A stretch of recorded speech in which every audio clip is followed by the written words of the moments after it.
चलिए, हमारा जो आज का टॉपिक है वो है significance of Bhagavad Gita in day to day life. ठीक है। सबसे पहले सभी लोग एक पेन और एक नोटबुक ले लीजिए अपने हाथ में। कुछ शॉर्ट क्वेश्चंस मैं लिखवाऊंगी जो कि भगवत गीता से आ जाते हैं।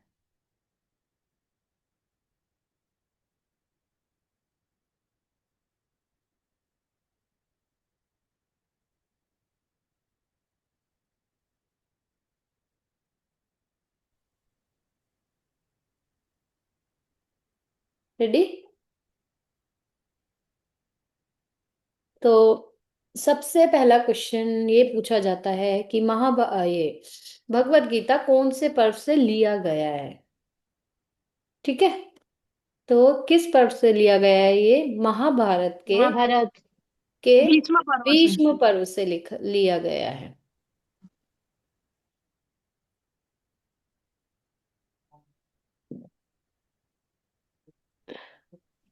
मैडम भीष्म पर्व।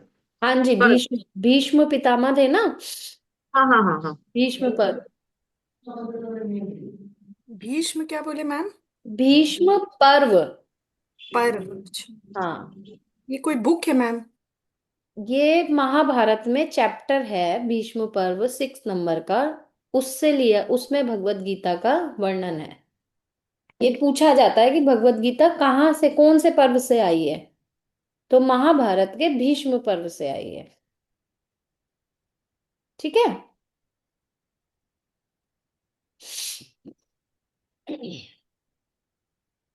नेक्स्ट, टोटल कितने श्लोक होते हैं भगवत गीता में? 700, 700, 18 चैप्टर्स, कितने? 18 चैप्टर। और कितने करेक्टर्स हैं जो जिनके बीच में भगवत गीता का वर्णन हुआ है? 4 करेक्टर्स। सिर्फ 4 लोगों के बीच में भगवत गीता का वर्णन हुआ है।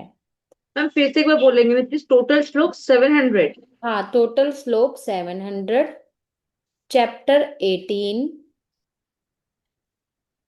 और 4 करेक्टर्स। कौन कौन से हैं 4 करेक्टर्स? धृतराष्ट्र, संजय, श्री कृष्ण और अर्जुन। जिसमें धृतराष्ट्र का एक श्लोक है, संजय के 41 श्लोक है, श्री कृष्ण के 574 श्लोक है, और अर्जुन के 84 श्लोक है। ठीक मैम है। मैम धृतराष्ट्र की एक, हाँ, संजय संजय के 41, 41, श्री कृष्ण के 574, और अर्जुन के। 84। Thank you ma'am. Ma'am Dhritarashtra के कितने बोले वन। आपने? वन वन, एक एक। संजय के 41। तपन जी, आपकी आवाज मैम क्लियर नहीं आ रही है। मैम संजय का ना। हाँ, 41 संजय का। जी मैम। ठीक है, अब थैंक यू। चैप्टर्स पे आते हैं। 1 to 6 चैप्टर में कर्मयोग और ध्यान योग का वर्णन है। 1 से 6 चैप्टर में कर्मयोग और ध्यान योग का वर्णन है।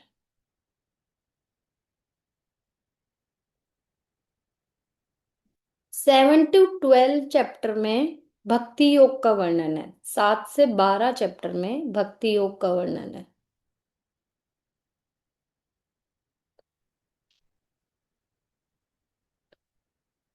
और 13 to 18 चैप्टर में ज्ञान योग का वर्णन है। 13 से 18 चैप्टर्स में ज्ञान योग का वर्णन है। ठीक है, ये कुछ शॉर्ट क्वेश्चंस है। मैम 1 to 6 में किसका है? कर्मयोग एंड ध्यान योग। ध्यान। ध्यान ध्यान, मेडिटेशन।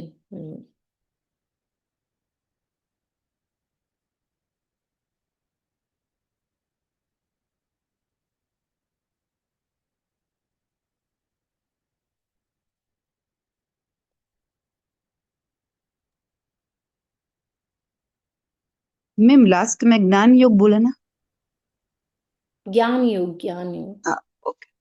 हम्म।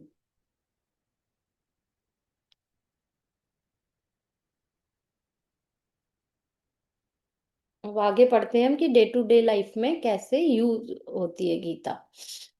ठीक है, तो ये बस समझने की चीज है। थोड़ा सा लिख लिया सबने, बढ़े आगे।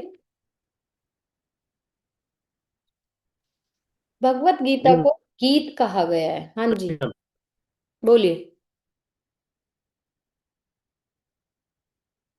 चलिए, भगवत गीता को एक गीत कहा गया है जो कि स्वयं सर्वोच्च श्री कृष्ण ने के कमल मुख द्वारा बोला गया है। मतलब उनके, भगवान श्री कृष्ण के मुख से निकला हुआ है, उनके द्वारा बोला गया है। फिर हमें और किन शास्त्रों की तलाश करनी चाहिए? जीवन में अलग अलग किताबें पढ़ने की जरूरत नहीं है। किसी एक का चयन करें और उसका विस्तार से अध्ययन करें। ऐसा नहीं है कि हमें अलग अलग किताबें पढ़नी है, सिर्फ एक का चयन करके भी हम एक किताब पढ़ सकते हैं। यह पुस्तक भगवत गीता हो सकती है, क्योंकि जैसा कि पहले भी हम जो भगवत गीता के टॉपिक कर चुके हैं उसमें भी हमने वर्णन किया कि भगवत गीता में इतनी, उसमें इतना सब कुछ लिखा हुआ है कि अगर आप उसको समझ लेते हैं तो सिर्फ उसको ही समझ के हम अपना जीवन सुधार सकते हैं और समाधि की ओर जा सकते हैं। मैम जी, इसको अनुष्टुप छंद में लिखा गया है, इसलिए इसको गा करके पढ़ते हैं ना मैम जी? हाँ जी। हाँ, धन्यवाद मैम। हम्म। अब हम भगवत गीता का कोई भी एक चैप्टर ले सकते हैं और उसको इतना गहराई से अध्ययन करें कि वो हमारे जीवन में उतर जाए। भगवत गीता में जीवन का सार है, पूरा सार जो है भगवत गीता में है कि जीवन कैसे जीना है। जैसे कि आप इसे पढ़ते और समझते हैं, यह आपके कार्यों में, आपके व्यवहार में, आपकी सोच में जाने अनजाने अपना कार्य करने लगती है। आपके मतलब उसका प्रतिबिंब शुरू दिख जाता है कि हाँ, भगवत गीता को जब आप फॉलो करते हैं तो स्वयं नियंत्रित और स्वयं नियमित व्यक्ति बनना, यही भगवत गीता का सार है कि अपने आप को नियंत्रण कर रखना और नियमित रहना, यही है सार भगवत गीता का। उपनिषद नंद के पुत्र गोपाल द्वारा दुधारू गाय है और अर्जुन बछड़ा है। मतलब उपनिषद में इसको बोला गया है कि जो गोपाल, ये नंद के पुत्र हैं गोपाल, उनको एक दुधारू गाय बोला गया है कि जो दूध देने वाली गाय होती है, और अर्जुन को बछड़ा बताया गया है। ज्ञानी और शुद्ध पुरुष व्यक्ति के सर्वोच्च अमर अमृत के रूप में दूध पीते हैं। मतलब जो इसका पाठ करते हैं, इससे जो ज्ञान लेते हैं, वो पुरुष इसको समझ के मान लीजिए कि उस दुधारू गाय का दूध पी रहे हैं। ऐसा कहा जाता है कि सभी उपनिषदों का, यही सभी गायों का सार श्री कृष्ण द्वारा दूध दुहा जाता है। दूसरी ओर अर्जुन वह बछड़ा है जो श्री कृष्ण से ज्ञान के इस अमृत को पीता है। ठीक है, अर्जुन अगर प्रश्न नहीं करते तो श्री कृष्ण ज्ञान क्या देते? तो वो जो अर्जुन है वो एक बछड़ा है जो कि भूखा है ज्ञान का, और वो श्री कृष्ण से प्रश्न करके उनसे वो ज्ञान प्राप्त कर रहा है, एक बछड़े की तरह ज्ञान का दूध पी रहा है। भगवत गीता हमें मानवता सिखाती है। ठीक है, ये तो सभी मानते हैं कि भगवत गीता मानवता सिखाती है, उसमें कोई ऐसी बात नहीं कही गई कि दूसरों का उल्लंघन हो या किसी को ठेस पहुंचे। जब मन स्नेह और स्वार्थ से अंधा हो जाता है, जैसा कि धृतराष्ट्र का के साथ था, है ना, वो पुत्र मोह में और गद्दी की सत्ता में इतना मोहित हो गया था कि उससे वो छूट ही नहीं रहा था। अंधा, मतलब वो वैसे तो था ही अंधा और इससे भी मोह में भी अंधा हो गया था।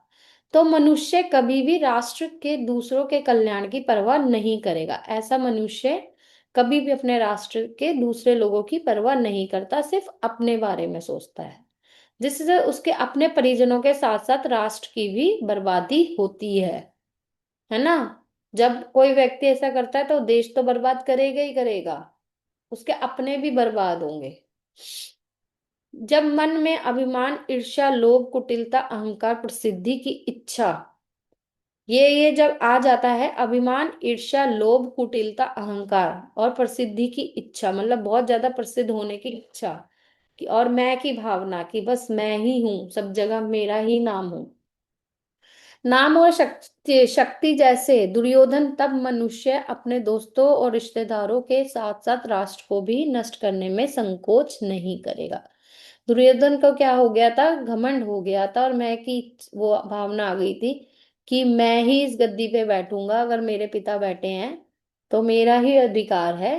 पर ऐसा नहीं था, वो गद्दी तो पांडु की थी। और जब वो, क्योंकि युधिष्ठिर छोटे थे तो उनको दे दी गई थी, धृतराष्ट्र को।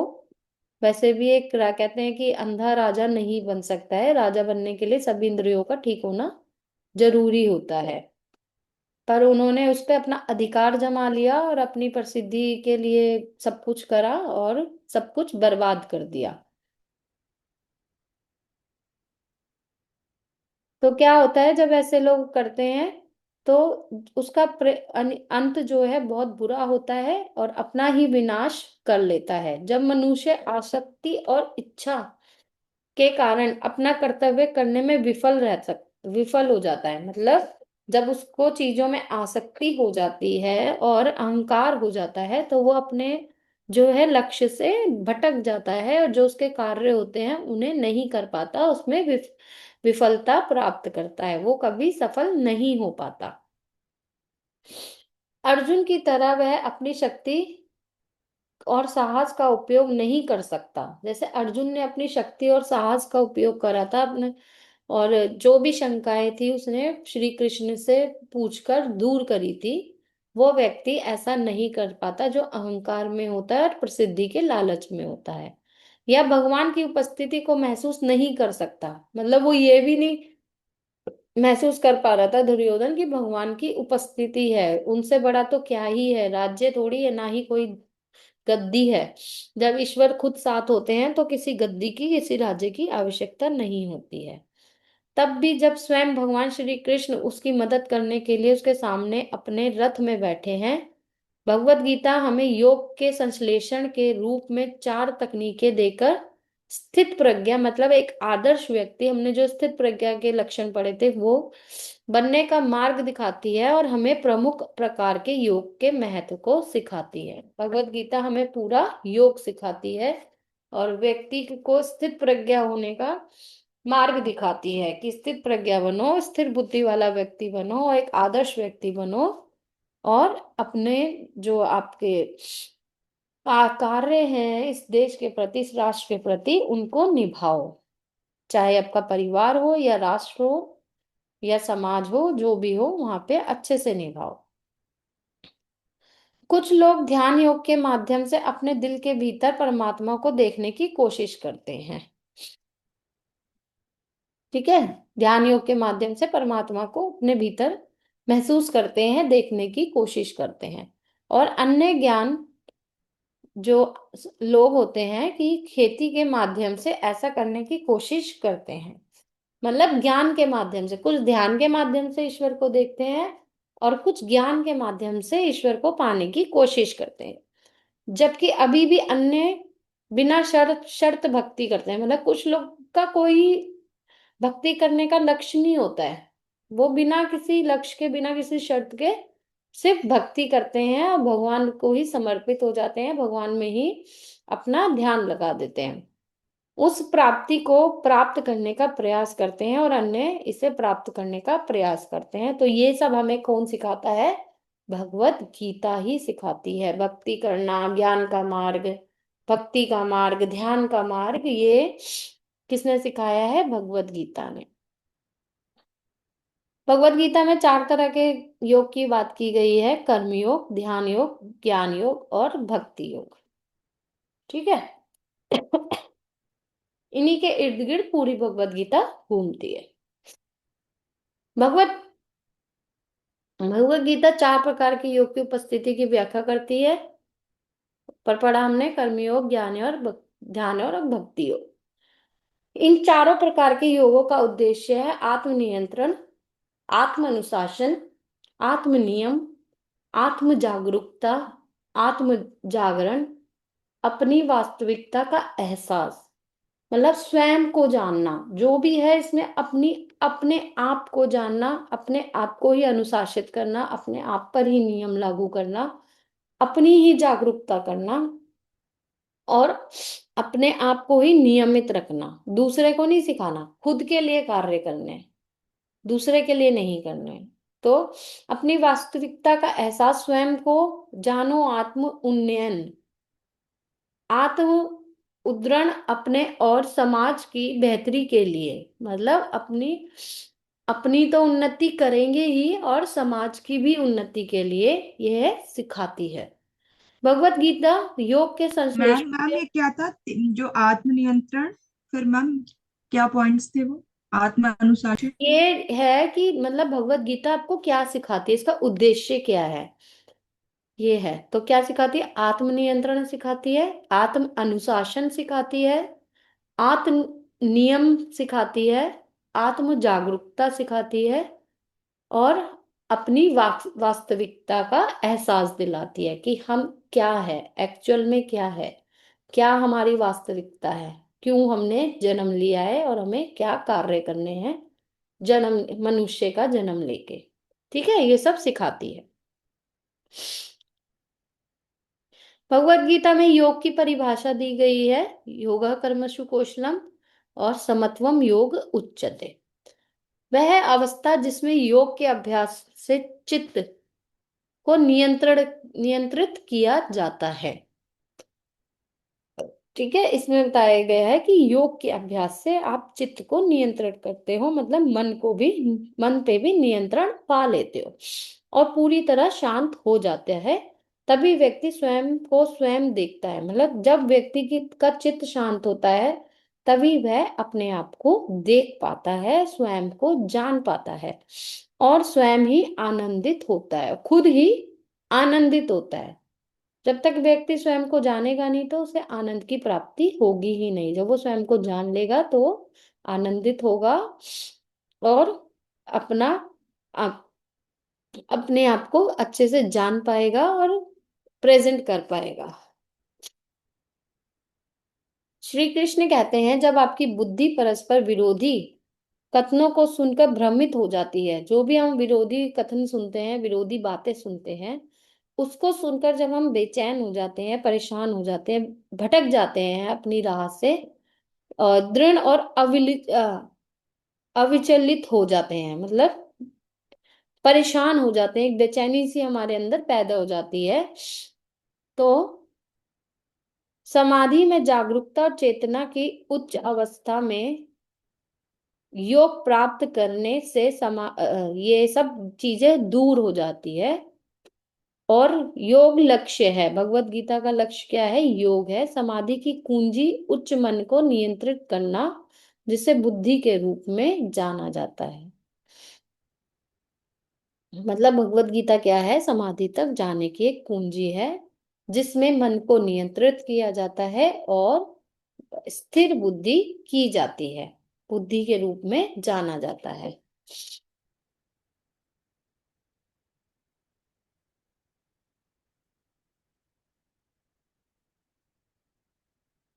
दुखों से मिलन का नाश योग कहलाता है। ठीक है, दुखों से जब मिलते हैं हम और उनका अंत हो जाता है, वही योग है। सारे दुख पहचान के उनका अंत कर देना, उनका नाश कर देना, वही योग है। इस योग का अभ्यास दृढ़ निश्चय और अडिग मन से करना चाहिए। मतलब एक निश्चय करना चाहिए जो कि दृढ़ हो और मन इधर उधर ना भटके, तब इसका अभ्यास करना चाहिए।